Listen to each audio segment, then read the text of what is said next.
聽我講，你冇問，聰明嘅人有3樣嘢冇理，4樣嘢冇講，5樣嘢冇幫。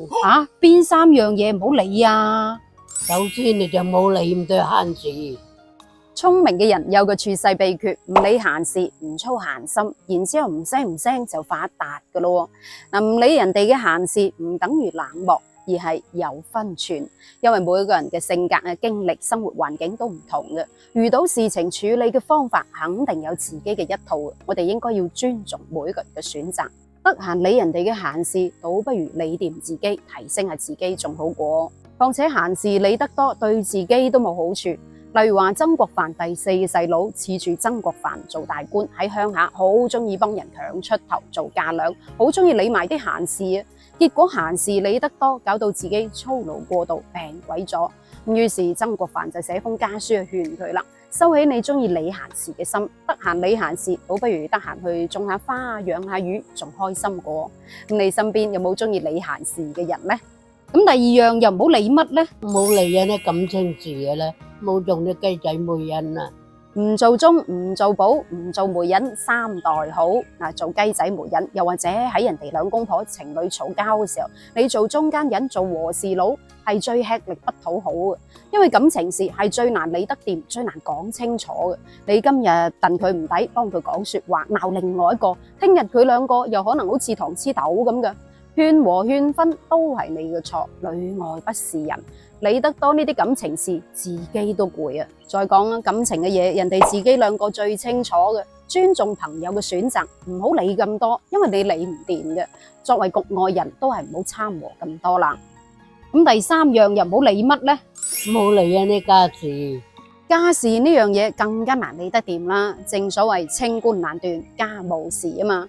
家事呢家嘢都係公說公有理，婆說婆有理。人哋關埋門，一家人都理唔掂啦，更何況你一個局外人係咪？咁再講啦，一家人喺埋一齊，又點會冇嗌霎呢？家從來都唔係一個講理嘅地方，而係一個講情嘅地方。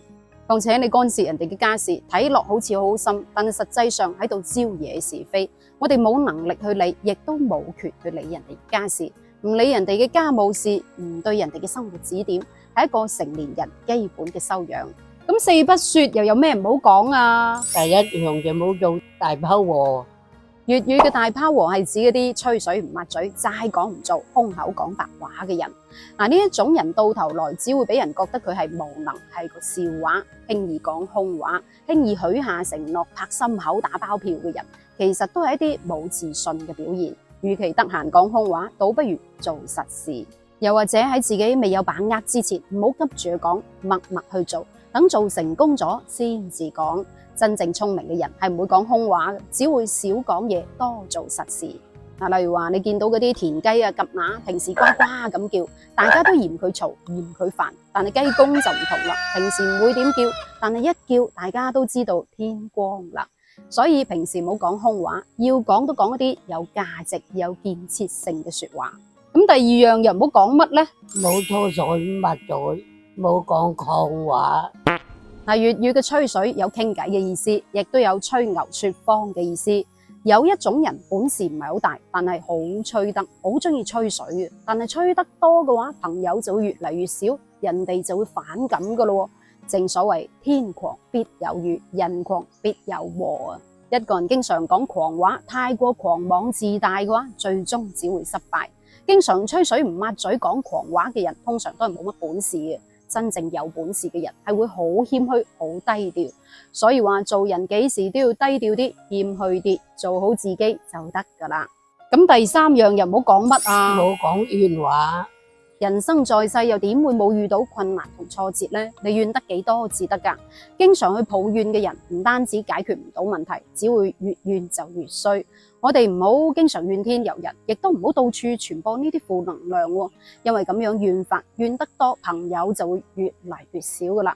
遇到問題嘅時候，首先反省下自己，然後再積極樂觀嘅心態去面對。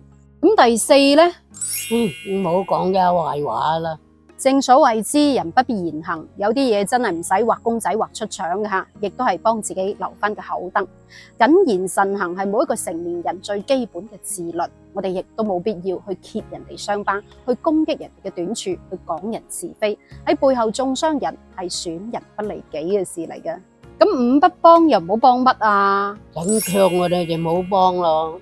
嗱，唔理邊個揾你去幫手，但係只要超出你範圍以外嘅嘢，就盡量唔好幫啦。衝大頭鬼去幫，倒不如顧掂下自己。咁二不幫呢？超過底線就冇幫啦。